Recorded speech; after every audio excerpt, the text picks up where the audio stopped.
G'day legends and welcome back to another video. Today I've just gotten back from a dive site and over the last few weeks I've had a few people ask me what do you look up weather-wise before you go for a dive? How do you plan your dive? That sort of thing.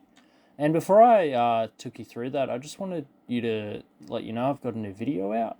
You can check it out. And yeah, some of these videos are pretty cool. So we're at 92 subscribers also, and hoping to hit 100 soon. That'd be amazing. So help support me. Thank you. All right, let's get into it. So first thing I'd do is go look at Google Maps here, and you look at your dive site, your local dive site, where you like to go, or it can be helpful looking up new sites. Today actually we went and dived around Wedding Cake Island here. Pretty cool spot. So I just wanted to talk you through this particular spot here at Maroubra. Now, so you're looking here, and there's a couple of things you want to keep in mind before you head out. The first thing would be swell. Swell is probably the biggest factor that will impact you going out for a dive that day or not. So this bit of land here, if you have a southerly swell, that means it's moving to the north. So it's coming from the south, moving to the north. This bit of land here would be very well protected. But say a spot like here at Malabar, if it was southerly, it'd be getting smashed hard by a southerly swell. And a northeast swell here would be terrible. It would just be getting smacked hard by a northeast. So that's just a couple of things to think about with swell, looking at the swell maps and swell prediction. Another thing to watch out for is wind. So you can get wind traveling this way, potentially northeast or southerly or even westerly. Wind can come from any direction, unlike the swell. So the wind, if say the wind is above 15 knots, 15 to 20, you want to be thinking about it. Less than 15, less than 10, ideal. Ideal, we want less than 10. More than 20, you want to be really considering not going out because it can get very dangerous. So above 15 knots, I'll just be like really thinking about it and what could happen if the swell gets worse, because you always need multiple exit places if conditions worsen. All right, so I just wanted to show you what can happen in just a matter of minutes. So I don't know if you can see this, but it says 1:12 p.m. This is this video file. Calm, beautiful blue skies. And then 1:19 p.m., just 7 minutes later, I go for a dive. And as I'm surfacing, I come up and see this wind chop. Crazy, just out of nowhere. And this is us exiting here. Crazy conditions just picked up out of nowhere.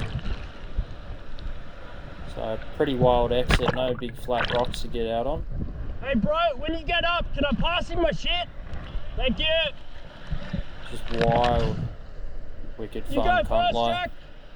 I want to get my gun up. Yep. Another factor is thunder and lightning. So something to think about. You don't want to be out there in the middle of nowhere in a lightning storm. That's not very wise. Rain is another factor that might make you question diving. But you're getting wet. You're in the ocean already. What's a bit of rain gonna hurt? Yeah, it makes it a bit, not as fun as a bright sunny day, but, if you've only got one day a week you can go, or one day a month, rain isn't that much of a factor.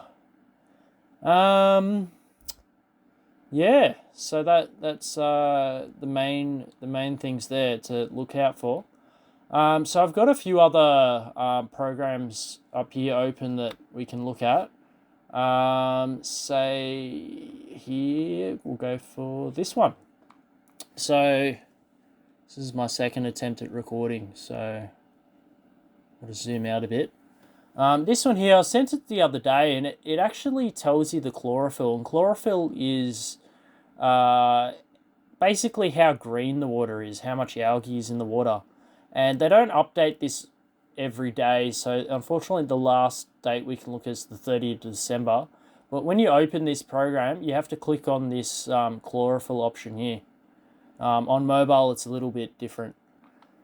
So you can see it's a bit hard to zoom in, but you can see, you know, you got your blue spots, your green spots. You got a chart here. You know, green is bad, yellow is worse, red is horrible, blue beautiful, blue. If only it always looked like this. So you can see sort of the east is sort of a bit more blue. The northern beaches are a bit more green on this particular day. So it's a really cool tool just to look at it maybe before you head out, just in case they've updated it, just to see potentially what the viz could be in maybe a different spot you want to dive. I just wanted to add another point to viz. So obviously when you got big swell waves crashing on the shore, it's churning up a lot of sediment, sand, and there's a lot of particles in the water. So when there's high swell crashing on the beach, you know, that's obviously going to be poor conditions for visibility.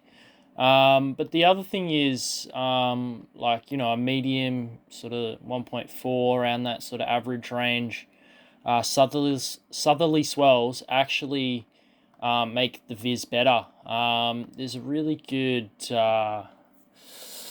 article out there, I think by Noob Spiro, I'm not sure if I could actually find it, where they talk about the Coriolis effect with southerly swell. It actually upwells, actually I think it downwells the sediment, and it brings in clean water from outside. So the water actually moves this way, pushes the sediment down, and it sort of goes out. So you get all this clean water coming through. But other swell directions, opposite directions, have a negative effect on that. So we want several days of good southerly swell, and that usually means pretty good viz. Anyway, so we'll go to another program. What's this one? So the BOM, Bureau of Meteorology, has this website where they predict what the ocean temperature will be. You can see here the date moving across. This pink is very warm water, and it's slowly moving down south as we get further and further into summer. But really what you want to be looking at is right where we are. You can see it's warm right now, and as we get into like next week, it gets a bit more cooler, the water. But I'm sure it'll get warmer again, especially as this pink colour comes down. But yeah, really cool map to use, and I believe you can see currents on here. Yes, so you know the currents sort of follow the warm water. I haven't looked at these other ones. Maybe you guys want to look at that. Anyway, on to the next program. We've looked at that one. We will look at this one. So if you go to this website here, and all these websites I'll have down in the description, but you can look at the terrain under the water. So you scroll down and you click on this button here, and it takes you to this, which it will not look like this for you. You'll have to go into this layers option, which might take a little bit to load, and then uncheck these three and leave these three checked. That's just what works for me. You guys can play around with this. I'll be honest, I don't know what some of these mean. But yeah, these options worked well for me. And you can see the underwater topography, which is really, really interesting. Before you go out for a dive, check out a place. You know, the big fish, they like to follow sort of contour lines and depths. They like to follow walls. Good example of that is Long Reef here. I've often seen fish travelling along some of these contour lines. Yeah, so back over here. Yeah, you can see this, and it just, you know, you're never gonna be able to see this for yourself. So it's a really cool tool to use. All right, And then we shall go into windy. Now, windy here, you can see zoomed out. It shows you many different options here, but the one I use is currents. So you got tidal currents, but honestly, it's almost zero all the time, like maybe half a knot. It's nothing really to worry about until you get further north, closer to the equator. Anyway, so currents, they're quite interesting.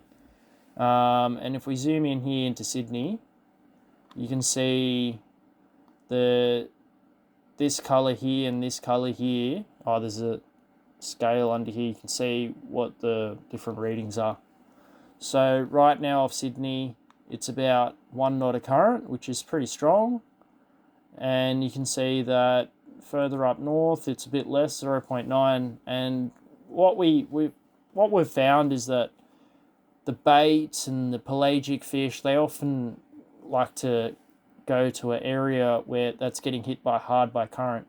So like this spot here, it's sticking out a bit. You know, you got this spot here sticking out a bit. Not so much here. These sort of areas that are getting hit by the strong bits of current, often you find that as being like a good pressure point to sit on. Another thing that's really interesting about current is, and you can imagine it like a river where you get like a wide river, and then as the river narrows in, so like this current is pushing into this land, the water doesn't have anywhere to go, so it becomes kind of like a narrow river. Just theorizing this. And the water just moves out like this. So as it gets all pushed into here, the current actually around here would be quite strong today. Just next to the rocks, the main area, yeah. So it's really interesting to think about, like, so the water could be getting pushed here, along here, and out here be like quite a good pressure point right now. But you got to keep in mind that, the current might be 2 knots, and can you swim against 2 knots? So it's just something to think about before you head out. As you're swimming along, you might think, oh, the current's getting a bit strong. Okay, let's turn back, before you get too far out and you start getting dragged out. But yeah. Anyway, I can't really think of anything else to add. I think that's it. Oh, we didn't look at Willy Weather. Classic Willy Weather, the most important program to look at.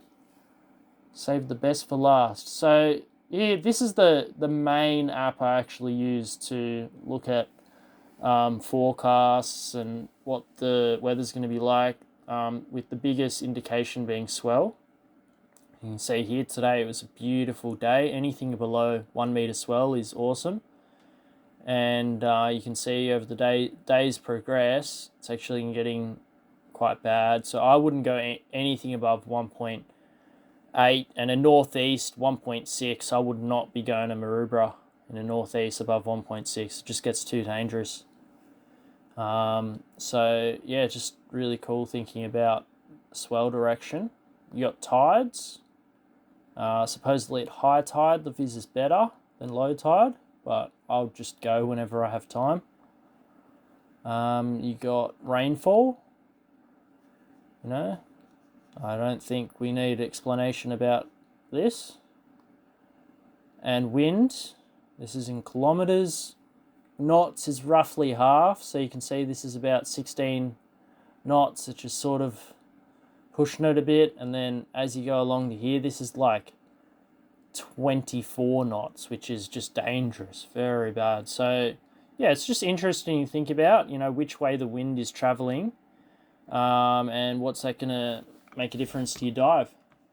Anyway, that's everything from me, and I'd love to hear feedback in the comments down below. What do you think of the video? Would you like to see more videos like this? And yeah, I hope to see you all again in the next video. Thank you very much for watching. Have a good one.